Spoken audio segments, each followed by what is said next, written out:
Marvel Studios has decided to call it quits. The MCU is dead. Now, enough hyperbole. Let's go ahead and talk about what actually happened. So, as you can see behind me, several logos for Marvel projects now. We got a Marvel special presentation. We've got Marvel Spotlight, of course, which was in Echo. Then we got the main Marvel Studios.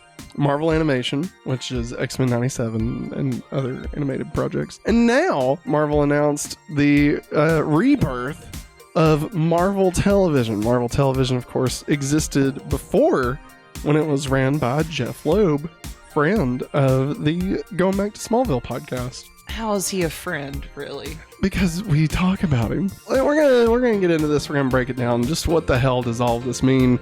And is the MCU like dead? Like, what's the deal? What is the deal? Deal or no deal? What's going on? Right. So, the Marvel Television banner is returning for live-action series like Agatha All Along, Daredevil Born Again, and Ironheart, which is not dead. I thought Ironheart was dead. I'll be honest. Just won't die. Which, I mean, hey, if it's good, cool. But, I mean, I literally hadn't heard anything since Wakanda Forever. Yeah. That's what, 2 years ago? Yeah. Yeah. So, anyway, Marvel Studios head of TV, streaming, and animation, Brad Wenderbaum, recently revealed in an interview that this is to help viewers know they can, quote, jump in anywhere in the MCU and still understand the plotline.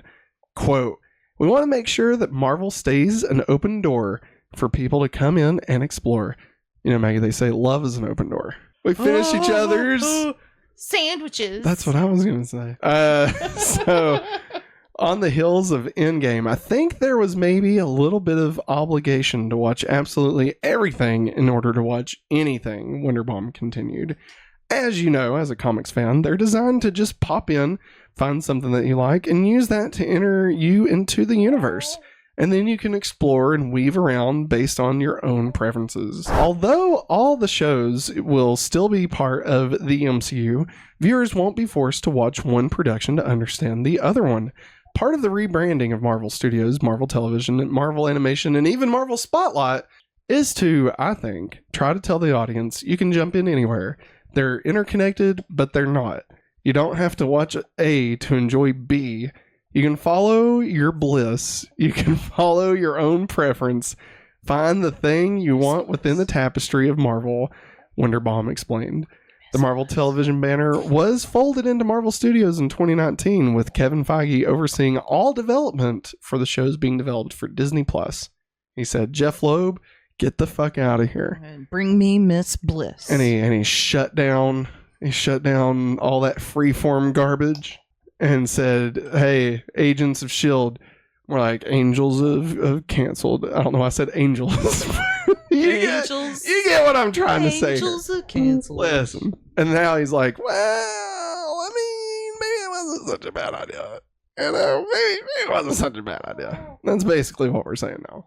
So, Maggie. Yay.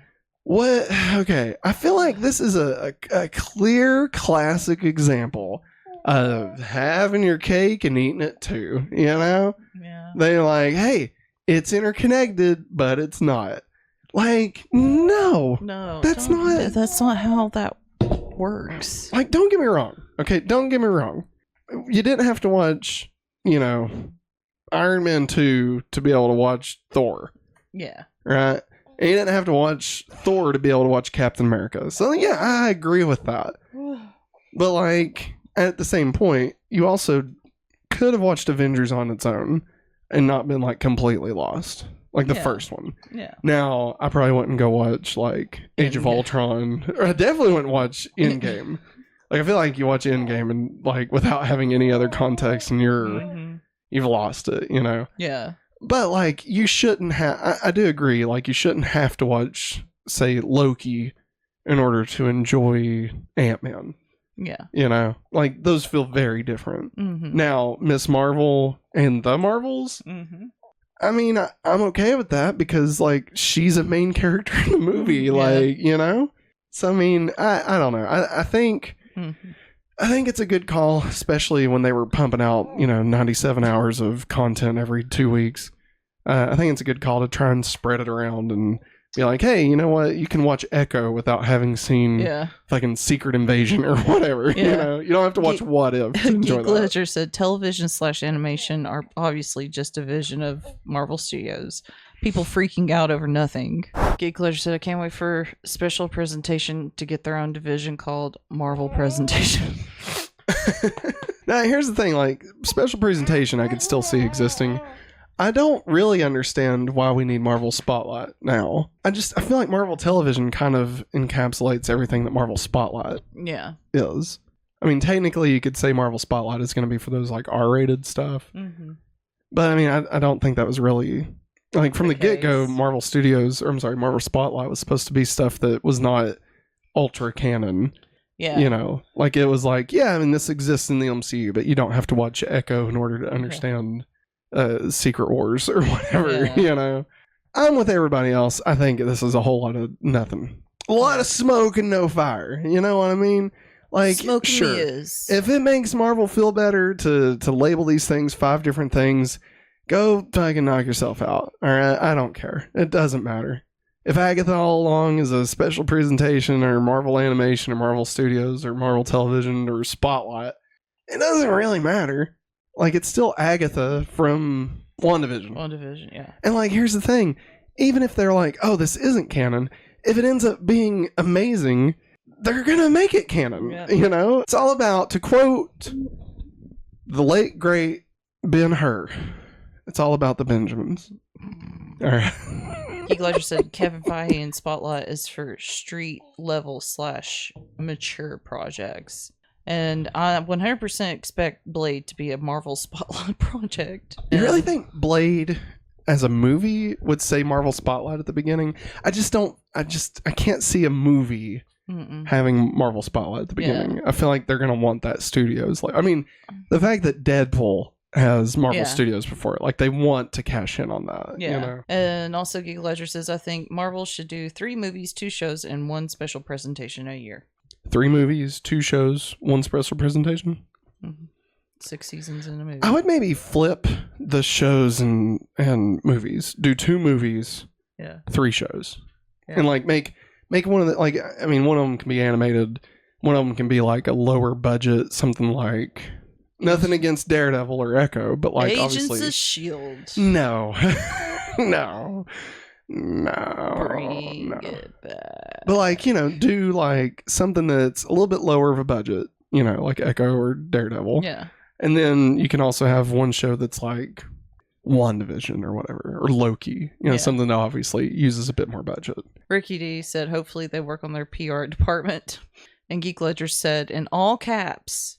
Justice for Agents of S.H.I.E.L.D. Hey, we are finishing Agents of S.H.I.E.L.D. Agents of S.H.I.E.L.D. for life. For Woo! We're getting people in. We just started season 7. So, like, it's the final season. Yeah. And let me tell you, man, it's been, like, okay. It's hard. It's hard. It's had some good stuff. Yes. And it's had some really big clunkers. Like, I was not a fan of Sarge. Well, I'll leave it at Sarge. If you've seen the show, you know what Sarge is. I also wasn't a fan of the what if Hydra was real or what, you know. And Hydra was S.H.I.E.L.D. Oh my God. And then the space season. Oh, I hated that. Those fucking rocks. God. All right, we're moving on. Speaking of shows, Agatha All Along will officially hit Disney Plus on September 18th. Apparently, I think a lady on the show, I think she was on it or she helped with something. No, she's going to be on the show. She's a Broadway actress and she kind of let the cat out of the bag that there's going to be a musical episode. Oh, yeah. Via IGN and The Wrap. Okay.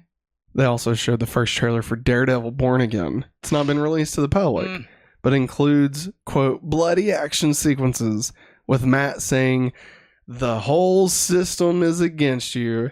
It's often David versus Goliath. Murdoch is asked, what kind of a lawyer are you? And replies, a really good one, as he puts on a broken pair of glasses. And via TV Insider, Vincent D'Onofrio reveals that Daredevil Born Again originally had no connections with the Netflix series, but now has a lot after the creative overhaul. Because remember when they fired everybody and started over? Yeah, that was a lot. And Daredevil Born Again will release in March of 2025 on Disney Plus, and it will be 9 episodes long. Yeah, I saw people bitching about that. Well, you may remember it was originally announced to have 18. 18, yeah, people so are they've mad. cut it in half. So I mean, I'm not happy about it. Like, I mean, I'm glad, like, obviously, quality and stuff. You know, like I'd rather have 9 amazing episodes as opposed to 18 fine episodes. Yeah. But like, yeah, that is true. It was going to be their longest series yet, and now it's not. Yeah, I mean, it might still be. I feel like 9 episodes is pretty long for a Marvel show. I'm trying to think of like WandaVision. Ironheart will release on Disney Plus in 2025, allegedly. And via EW, X-Men 97 Season 2 is currently in the editing stage. Brad Winderbaum has confirmed that the series, quote, will have a new head writer for Season 3. Dang. Yeah, but see, then somebody else tweeted out that they're only in the animatic stage and to be patient with them. So I don't fucking know. I don't know. Because the animatic, that's like pre-production and editing is post-production. So I don't know. That's a vastly different story, you know? They're lies. I mean, I definitely don't think we're going to get X-Men 97 Season 2 until next year. Yeah, there's no way. Yeah, no. Animation, dude, it still takes a bit. Yeah. And I mean, even if they could get it done, I don't think they'd want to release it all in the same year. Yeah. You know, you got to make those people pay for the streaming service, you know? Give them a reason to keep paying. Bleed us dry, Disney. Keep on bringing us back. And speaking of X-Men 97, we actually did a live post show last Wednesday. So if you're curious about our thoughts on X-Men 97, complete spoilers. We're not going to do spoilers here, obviously. No. But you can go check that out. And I'll just say we really enjoyed it. Yeah. I really enjoyed it. I thought it was maybe the best thing Marvel's ever done. Yeah. So. Hey, Travis Mitchell with the super chat. Hey, Travis. Thanks, buddy. Thanks, we bro. appreciate that, man. Greetings, everyone. Hope you're having a great night. Thank you, Oh, sir. Travis, let me tell you, buddy. We are having a hopefully awesome night. WandaVision was 9 episodes. Okay. Shiny 311. Hola. Hey, Shiny.